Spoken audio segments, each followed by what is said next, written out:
All right. I think it's about time that we get things rolling here, so we have plenty of time to cover all of the content that we've got lined up for you today. Thank you all for joining us for today's webinar. We're going to be talking about the Autodesk Construction Solutions and why general contractors need it, or need them, I should say. My name is Kyle Lee. I'm our Senior Construction Solutions Specialist here at ATG USA. I've been with ATG for about 8.5 years now, working in several different roles within the organization, but I've been working with the Autodesk Construction Cloud and the Autodesk Construction Solutions for the past couple of years now. Prior to my time here with ATG, I was in the electrical distribution industry for about 12 years, so lots of time on job sites working with GCs and electrical subcontractors, which have really helped me out as I've continued to transition through my journey, my career journey, you might say. But I'm also very, very pleased to be joined by my very close friend and colleague on the Autodesk Construction Solutions team, Miss Lisa Stine. So Lisa, I'm going to hand it over to you for a second and allow you to introduce yourself. Thanks, Kyle. Yeah, so thanks for joining, everyone. My name is Lisa Stine. I work at Autodesk on the construction branch of the business. My current role is partner marketing manager, but in a previous life, I was a technical solutions executive for ACS focused on global named accounts, did that for about 3 years. Also spent some time on the design side of the business as a sales executive. And then previous to my time in software was a structural engineer for about 10 years working in the electrical industry as well. So was doing transmission line design and analysis, but a lot of construction put in there too. So very happy to be joined with Kyle today and to be speaking with you all. Great. Thank you so much, Lisa. And just want to mention that this webinar will also be posted to the ATG USA YouTube channel.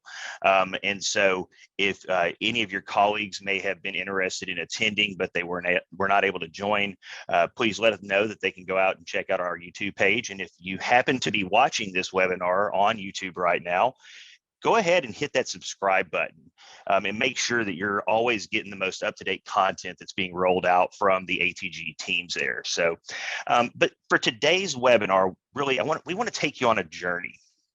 This is a journey that general contractors are involved in every day. And in most cases, you have several of these journeys taking place simultaneously, but you're just at different points in each one of those.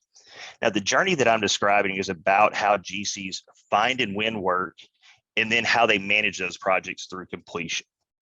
So Lisa and I are going to guide you through what this journey can look like if your firm is leveraging tools from the Autodesk Construction Solutions portfolio.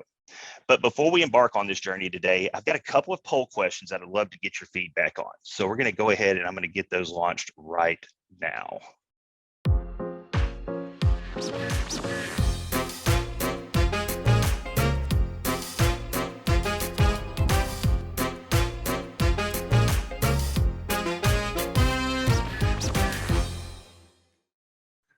All right, so the polls should be up and available. We've got just two simple questions here. The first one is, which of the following do you currently use for project and field management? And the different choices here would be Autodesk Build, PlanGrid, Procore, possibly another digital solution that's not included above, or your firm may not have a digital solution in place currently. Okay, so take a minute to throw your responses in there. The more participation we get on the polls, the better it helps us in understanding how we can also continue to provide valuable content to our client base here as well. And then the second poll question is, how would you best describe your satisfaction with the current digital solution that your team is using? The different options we have here, hey, it's great. We're really not considering a move to a different platform. The next option would be, it does most of what we need, but it could be better.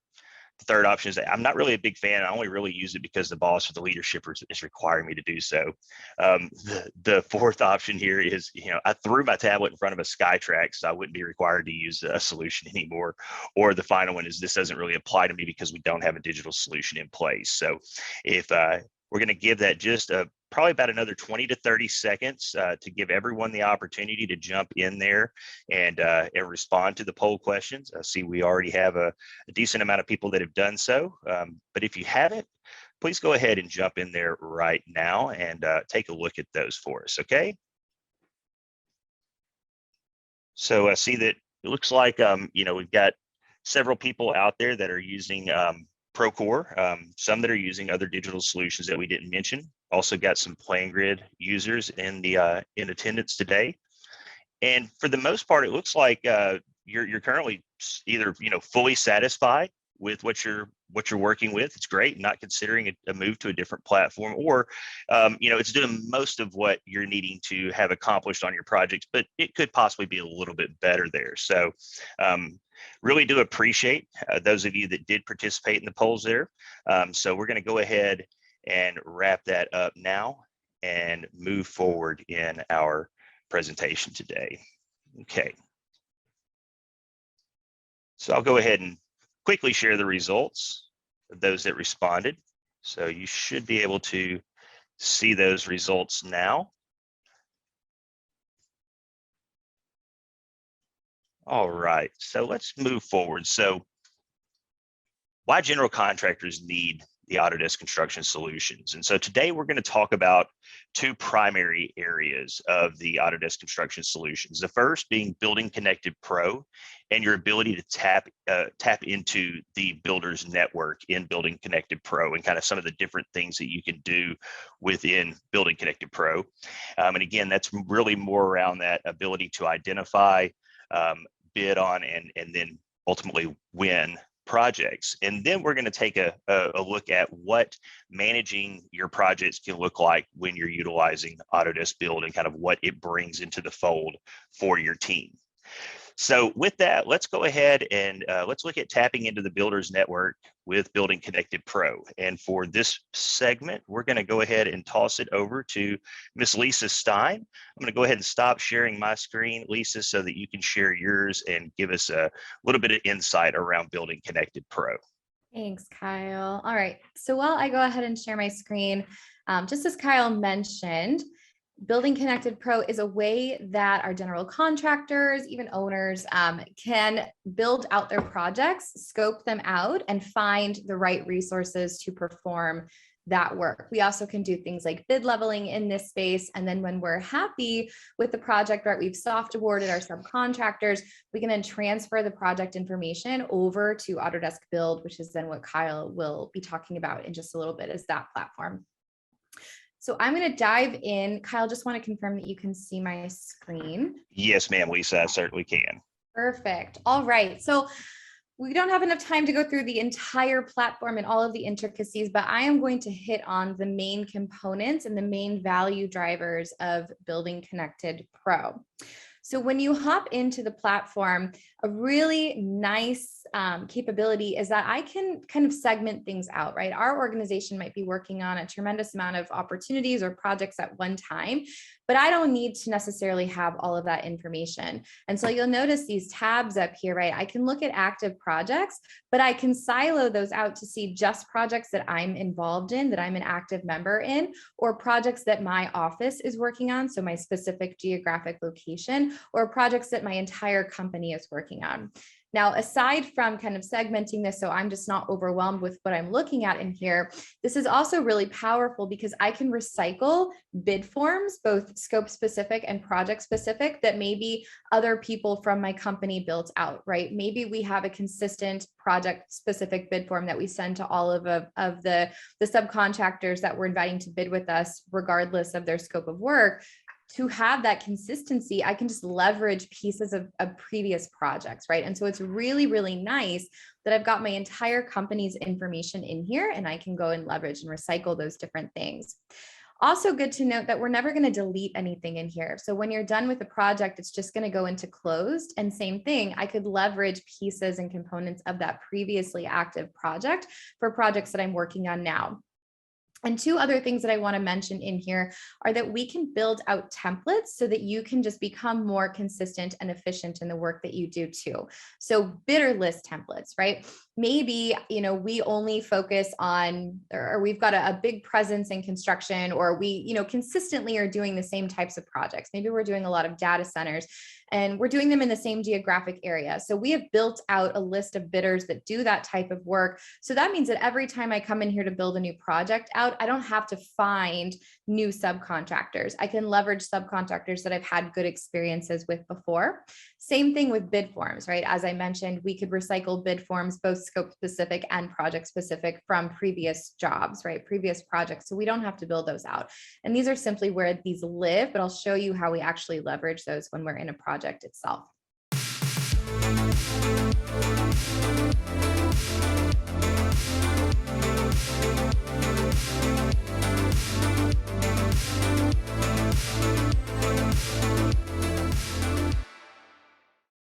We'd go through the process of creating a new project in here. I won't really type in all of this information, but the information up here is what your subcontractors are going to see. This is more of the public information. What are the due dates, right? What's the job walk? But also important to note that you can track your own private information. And this is just private for your organization. Things like who the client is, what your fee percentage is, market sector. You'll see at the end of my demonstration here that we track these analytics and insights for you so that you can just really help understand how you're performing as an organization. This initial project creation space is also where we would tell bidders that, we're going to keep the bids sealed until the due date, or we're also going to require an NDA. These are things that you would need to select in this space to leverage those. So just know that. So once we've created a project in here, I can see the key information, the date, the project number, when the bids are due, who the client is, the anticipated value of the project, and then who from my organization is driving this project, is kind of in control of it. For this example, we're going to hop into this Amazon Distribution Center project down here. Now, what you can see is that I've already got bid packages built out, right? All of this. If this were a brand new project, I wouldn't have any of this in here unless I was importing bid packages from a previous project. So remember, I mentioned all of these templatizing we can do. If this is a distribution center, we've done a lot of distribution centers. I don't have to build all of these different scopes out. I can simply recycle them from a very similar project and then go from there, right? So there's just a lot of ways that we can leverage previous work that we've done. So again, brand new project. First thing I'm going to do is hop into information. This is what we just saw previously when we were creating the project. I can update any of this. Subcontractors I invite to this project will receive those updates in terms of job walk, location, any of those things change. This is also where, though, I can continue tracking my own private information. Okay, a couple of other things I just want to highlight. We do want to include a team in this project, right? This is your team. This is from your organization. These are not subcontractors.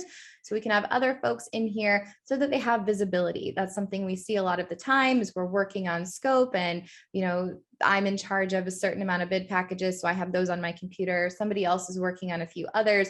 We're not connected in the same platform. We're not looking at the same information. I don't have a line of sight into what other folks on my team are doing. So in this space, I can add all of those internal project members to this project so we can look at the project as a whole in a single space. We also can add files, right? And so you'll notice that I'm in project files because I'm in the project itself. So this is where I would build out just, basic information that everyone, regardless of scope, needs to have insight into. You can build out folders if you want to organize this, or you could simply just put in documents directly into this space. But again, these are project files that every subcontractor you invite, regardless of their scope, is going to have access to. You'll notice I can toggle into bid package files, but I can't actually add them in here, right? Because I am in the project itself. We can do that as we get into the specific bids, but I can just have a line of sight into what other folks from my organization that are in charge of certain bid packages have uploaded into here.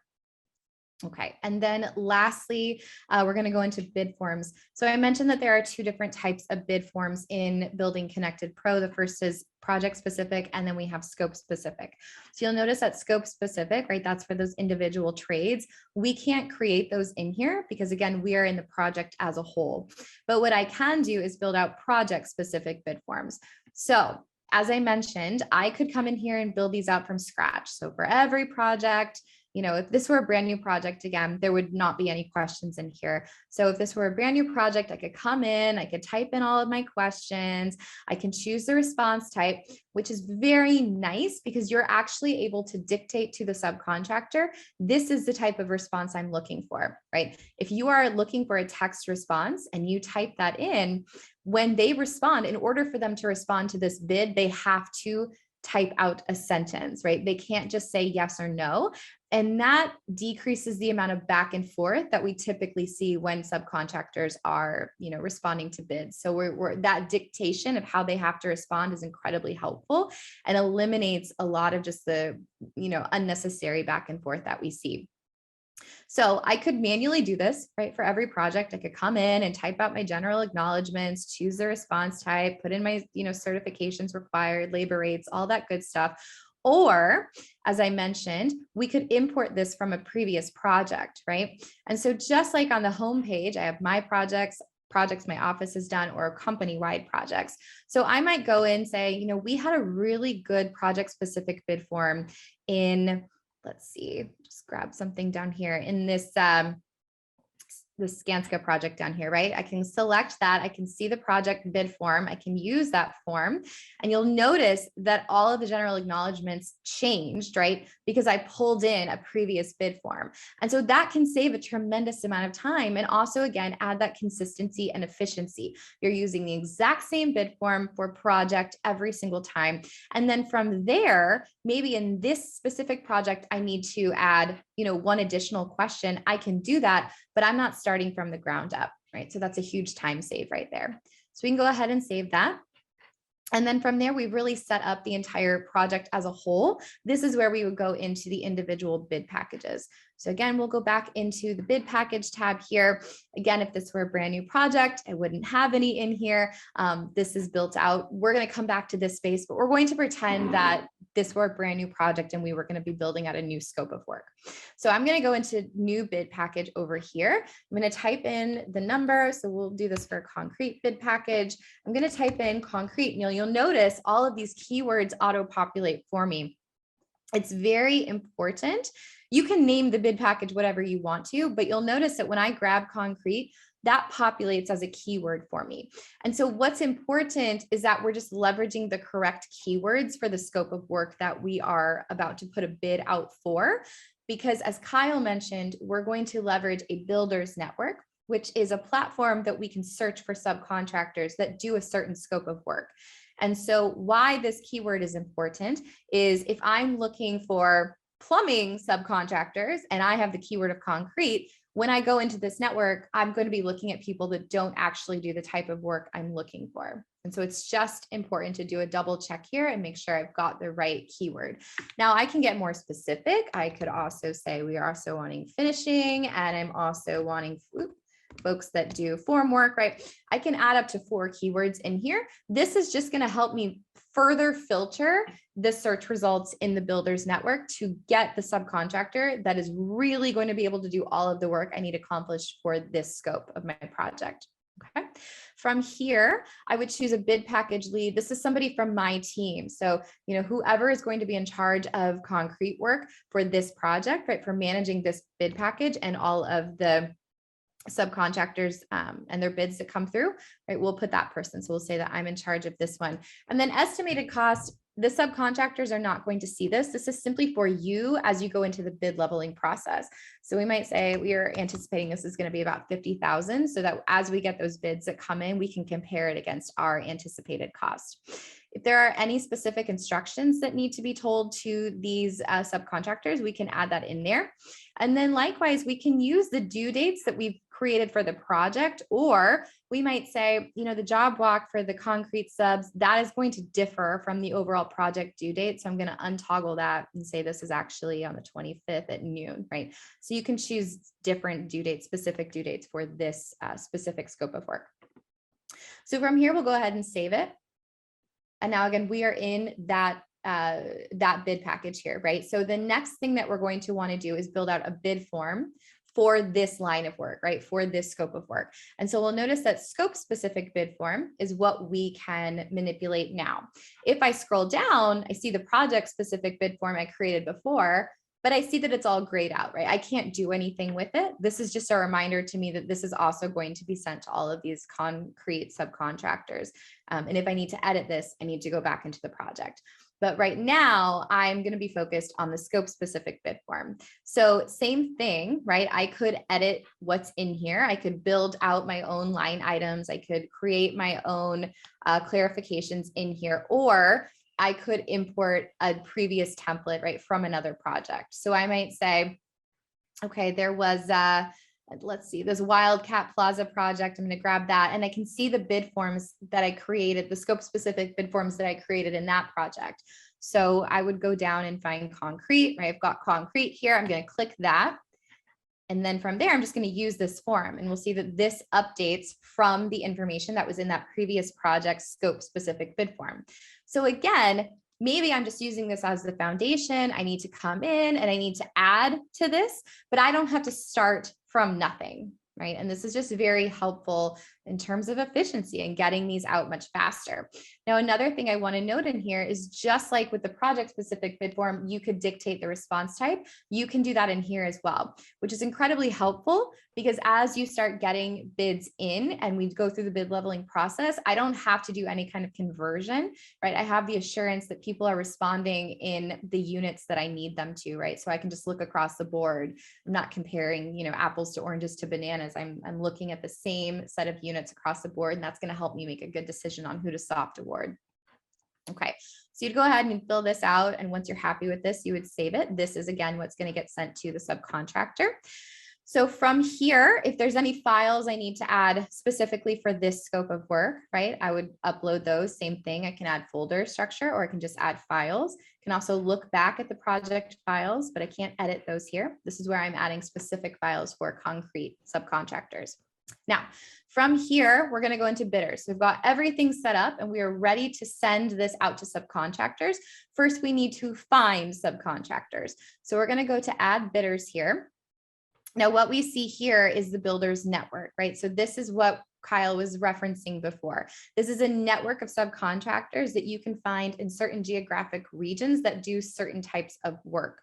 Okay, so first things we'll look at on the left-hand side, this is my project job site, right? So I want to make sure that these folks, the area that they do work in, their service area, is in the area that my job is in, right? That's pretty important. So I'm just going to confirm that that's the right address. And then we'll also see the work performed, right? Those are those keywords that we added in previously. So just important to make sure that we've got the right keywords.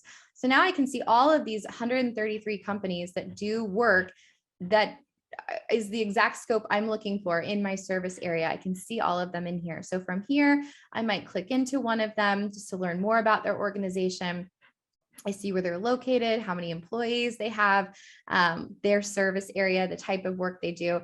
And on the right-hand side, if these are subcontractors that other folks from my organization have worked with before, folks from my organization can leave feedback from their experiences with them. And then this just better informs me on whether this is a subcontractor that I want to invite or not.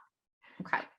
Now, we're not going to talk about it today, but important to note that there is another platform that helps with risk assessment and qualification. If that's something that you chose to use, that platform talks to Building Connected Pro. And so if you were using that and you've already pre-qualified certain subcontractors, you could filter by that too, right? You could filter by folks that you've already qualified, and then that would kind of even further help direct you on which subcontractors you might want to invite to this project. But from here, I might say, yep, let's add this company. Let's go ahead and add this guy here. We're going to add them. This is how we start building out our builders list now, or our subcontractor list. A couple of other ways that we can add subcontractors too is by importing them. So again, going to a previous project that we worked on, maybe we'll go to this Wildcat Plaza again, finding the correct bid package, right? So we are doing concrete work. So I'm going to go down there and grab concrete again. These are the bidders we used before on that project. Maybe we had a lot of success there, but I remember that Axis Mechanical was pretty non-responsive and also going to get rid of this guy. So I can add everyone else to that project. or to my bid package. So now we see I've got this big built out subcontractor list from utilizing the network and utilizing a previous project. Really quickly, one other way that we can add bidders is just to email them. So if you don't find them in the builders network and you've not used them before, you can just type in their email address too, and that would add them to the bidders list here. Okay, so really quickly, let's look at what happens after we publish this and this bid package gets sent out to these subcontractors. So I'm going to go back to my project here and I'm going to go into a bid package that has had some good responses. Now, real quick before I do that, this area here tells me how many bids I've sent out, how many bids have been viewed, how many subcontractors are bidding, and how many actual bids we've received. And then as we go through the process of soft awarding, that company will populate here and we'll see their leveled bid. So that when we're done, the bottom of this page is going to give me an estimate on what the cost of my project is. Okay, so let's go into grading and paving as an example. So now I publish this. We notice the publish button is gone because this bid package has already been published. And so from here, I can see the bids that have started to come in. Now I could sort this by bidding status, right? From those that are not bidding to undecided to their actual bids. And let's say, you know, maybe mid-state is someone that is usually very responsive. So it's kind of odd that they haven't responded yet. I could click on their profile.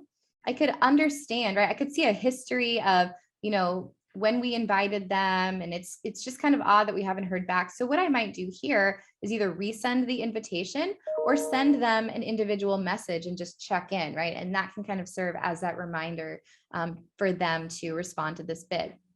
Likewise, if I'm curious about the bids that I have received, right, I might click into one of those organizations and look at the history here. So I can see that they downloaded the files. This is when their bid was submitted. They changed their bidding state. So we have a lot of insight that we don't typically have in the bidding process. I have a really good understanding of where these folks are in terms of, you know, either responding to the bid or processing their bid with us, right? Also, I can communicate with my internal team here in notes. So maybe I've heard back from Clint and I just want to let the rest of the team know that I have, right? I could leave a note in here, save that. And now if anyone else from my team has a question on when we should be expecting a bid from Borderland Construction, they can just hop in and see my note on them and have a better understanding. Okay, so once we've gotten the bids in, we're happy with the amount of bids we've received, we would go into the bid leveling process. Now, typically, this is a really tedious process. This is a process that happens in Excel. We're managing all of these different bids that are coming in from all of these different places. It's quite overwhelming. It's a pain, right? So here we're looking at all of these bids right next to each other, right? Column by column. And so what we see on the left-hand side, and admittedly not the best example, there's not very many line items in here, but on the left-hand side, this is the scope specific bid that I sent out, right? This would have all of the line items that I sent out. And if I had required those, then they would have to be responded by all of these subcontractors.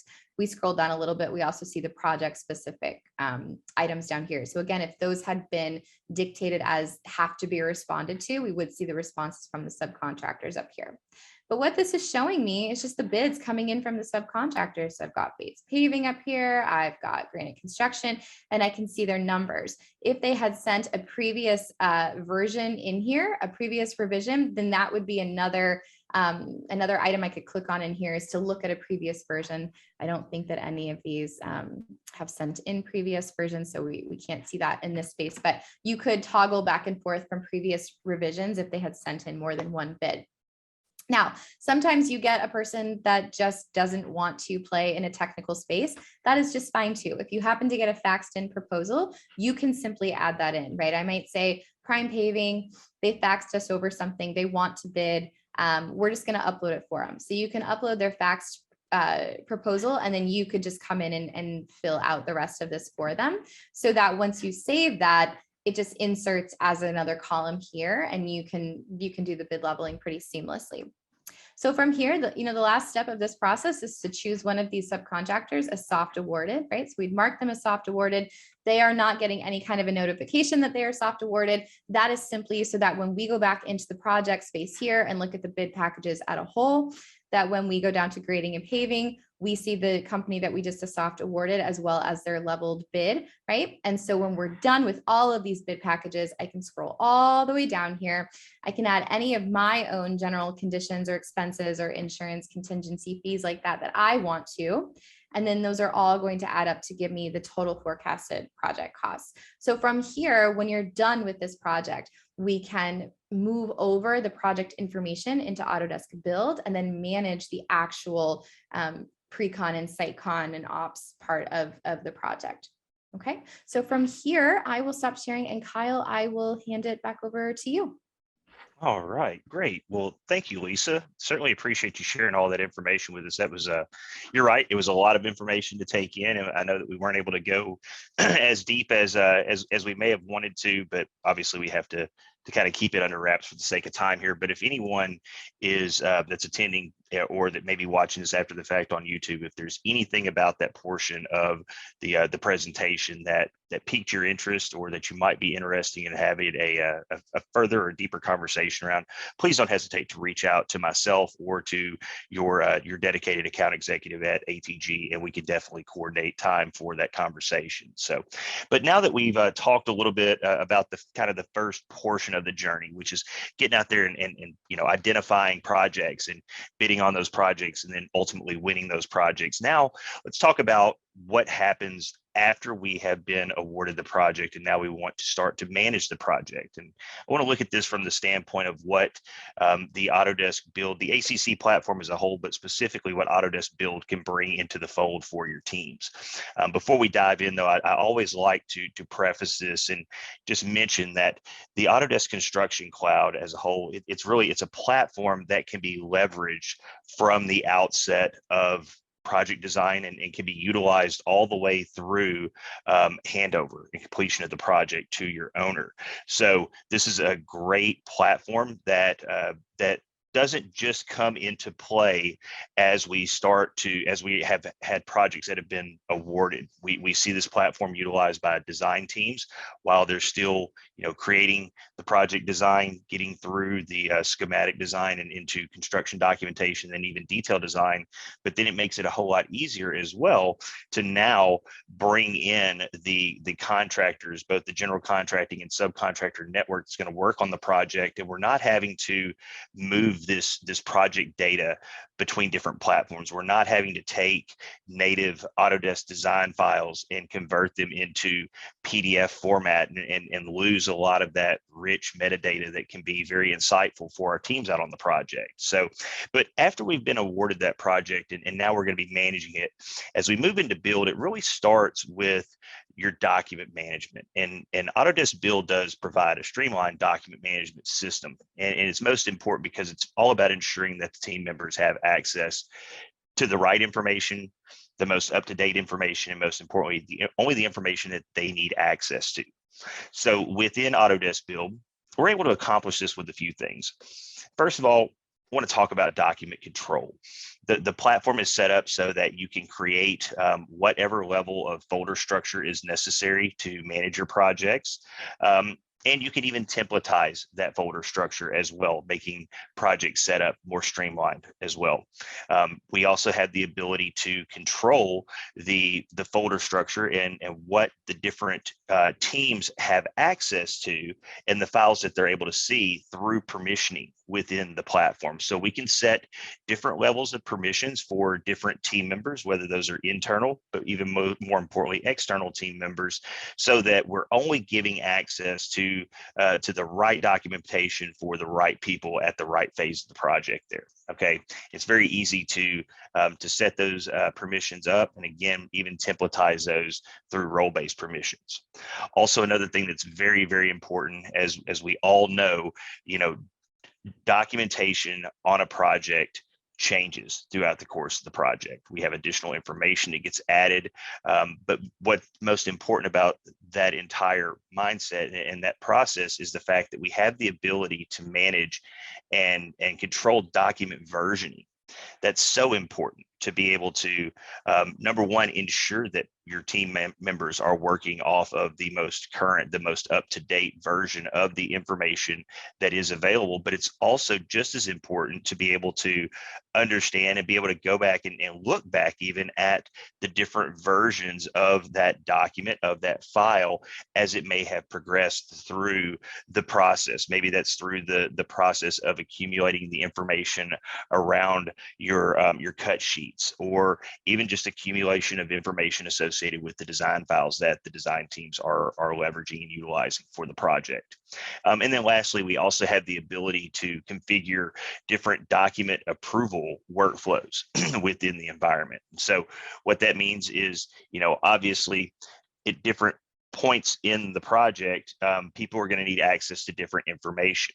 But it's also just as important in ensuring that we're only making the right information available to them. And so by configuring the different document review and approval workflows, we can give our document management team on the project the ability to go in to ensure that the documentation is correct, that it does include everything that's needed, say, for the field teams that are going to be leveraging that out on site, and then basically review that. And then once it's approved and that person says, yes, this is all of the information that's necessary, this is the right information as a part of this document, as that document gets approved through that review and approval process, it can also be automatically routed into a different folder within your project folder structure that may have different permissions set for different people on the project. And so again, that's how we're able to really control who has access to see what documentation at any given point. And also you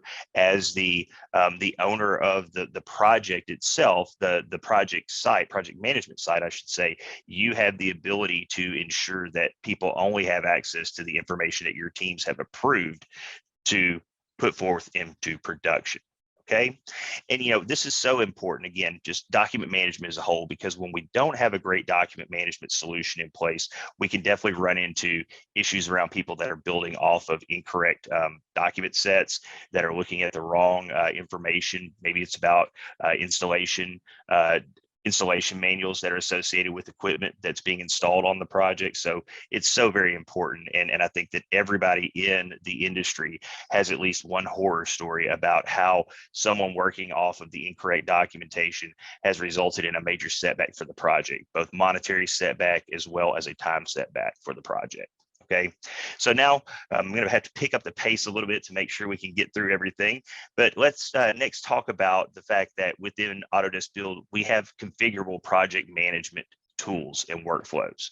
And again, these are all workflows that meet your team's needs and are really designed to keep your project on track.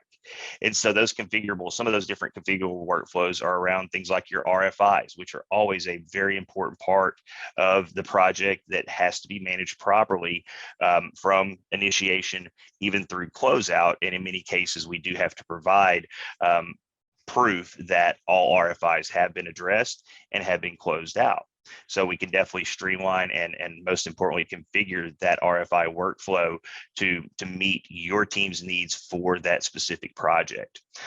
Another workflow is for around your submittals. So submittals on the different pieces of equipment that are going to be installed on the project. Maybe it's submittals on it might be on paint types, floor coverings. It could be electrical equipment. It could be, air handling units. It could be large water chillers, or any types of transformers, pump motors, anything like that. But obviously you're familiar with dealing with submittals on your projects, but this just gives you a way to keep all these submittals in one unified area, and also being able to understand and also set up reports that you can extract from the system to understand where the submittals are at in that process. Who are we waiting on to respond to a specific submittal, and what are they required to provide? And so it's very nice to be able to not only name who's the person that's responsible for responding to a submittal, same way as with an RFI, but also to be able to attach other members of the team to that particular submittal as what's called a watcher. Okay, they could potentially be a co-reviewer or just be a watcher being notified of the status of that submittal and when it transitions through the submittal process to being closed out and distributed to the remainder of the team. Other things that we can also configure and manage within Build are our meeting minutes. So it might be your owner, architects, and contractor weekly meetings. It could be weekly safety meetings. It could be, any of the different meetings that you have, whether it's truly just a single one-off meeting that we have, or if these are regularly scheduled meetings. And it makes it very easy because we can set meetings that are going to be happening on a regular basis. And now, as we've done that, we've kind of templatize that meeting and the meeting agenda so that we're not having to go in and recreate this every single time. We can just boom, pull in the next instance of that meeting, put the date in there for when that's going to take place. We can even provide, there's areas where we can provide Zoom meeting links. So if somebody might be joining this meeting, but they're going to be doing so remotely, we've already got the web video link in there for them. We can track the meeting participants, those that have been invited, as well as those that did actually attend versus being invited. And we can even, call out specific topics that we're going to be discussing. We can assign individuals to tell them that they're responsible for that particular topic. And we can even reference in different files that may be stored on the project. We can reference in things like submittals or RFIs that we need to discuss during those meetings, and we have a direct correlation into those and where they reside in the project there. And lastly, we have the ability to configure and set up different daily reports. And so, this could be something that is, you start off with a kind of the baseline template that Autodesk provides, or it may be that you want to create your own daily report template from scratch. We have the ability to do that. But if you're like many teams, you already have some of these different forms that you might be leveraging, whether they're daily report forms, maybe they're punch lists or checklists. And if those are in a PDF format, we can actually take that PDF and automatically import that into the platform to be that form that your team is actually completing, say on the mobile device out in the field. So they're still dealing with very familiar templates that they've been utilizing for some time. Now we're just moving into an electronic format that they can leverage out in the field more easily. Okay. So one of the other things that we can help to manage on projects when we're leveraging Build is quality management. So being proactive around our quality management. So being able to manage from anywhere and from any type of device, whether we're talking about, from our laptop or our desktop, or most importantly, if we're talking about from our mobile device and we're out in the field and on site. So we have the ability to plan, put quality planning in place and understand what types of information we need to be observing to provide the highest level of QA/QC or the highest level quality on the project. And then again, we can look at that from the standpoint of, what types of punch lists or checklists that we're using. Are they for quality control, quality assurance? Are they just site walks? Are they just daily report forms? Or are they specific punch lists that may be specific to equipment installation on the site, and those can be even made very custom and very specific to the type of equipment. Maybe we're verifying different aspects of the equipment installation based on the type of equipment that is being installed. And most importantly, we can tie all of this into issue management, and we can actually configure the form templates so that if a non-conforming answer is provided to a question on a punch list or a checklist, that it would automatically create an issue for the project that would then be assigned to possibly a project manager on your team to understand or to figure out who is the appropriate person to move this to, or especially if it's something that's, say, specific to a piece of equipment, that issue that gets generated automatically could automatically go back, say, to an electrical engineer or to a the mechanical design team, depending upon who would be best suited to provide answers to the questions or to the issues that you find. Also, as we're possibly finding issues that we need to record stored on the site.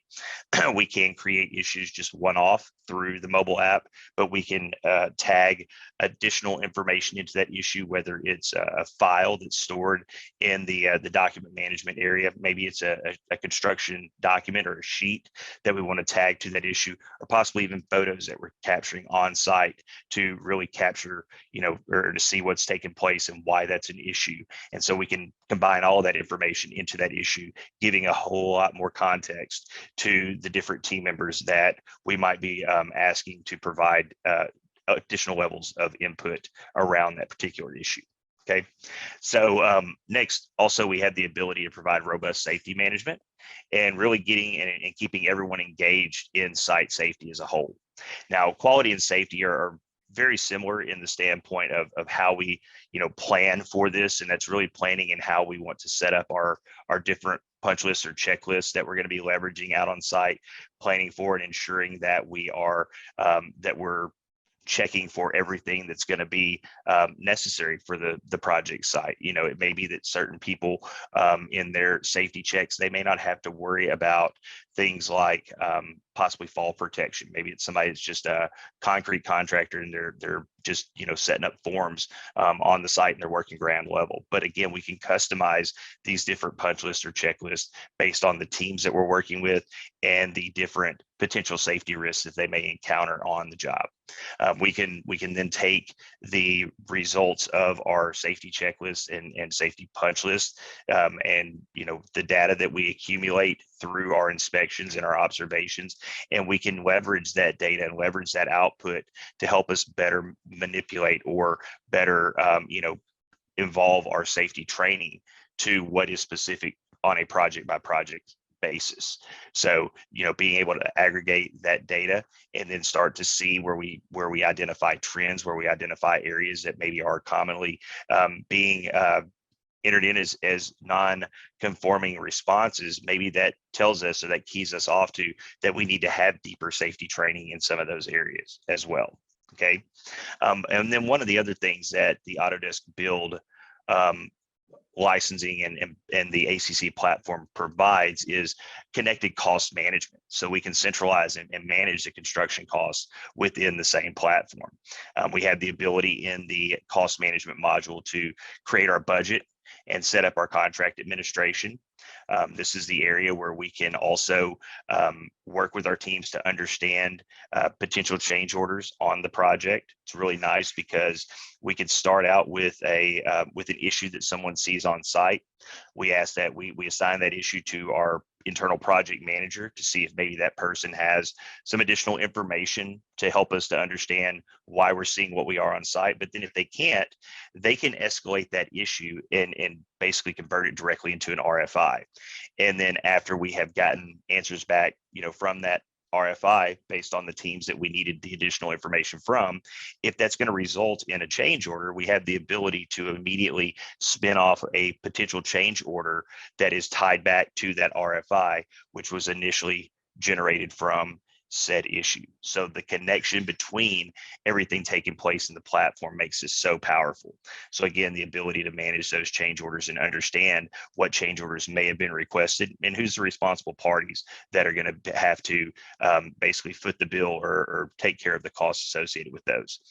We do have the ability to leverage a level of cost forecasting, again, based on potential change orders versus our original budgeting, and understand better about the financial health of our project, not just the tracking towards an actual anticipated completion date.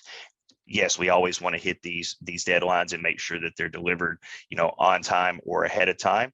But we also have to understand how that impacts the cost performance of the project and how it could potentially impact our profitability on that project.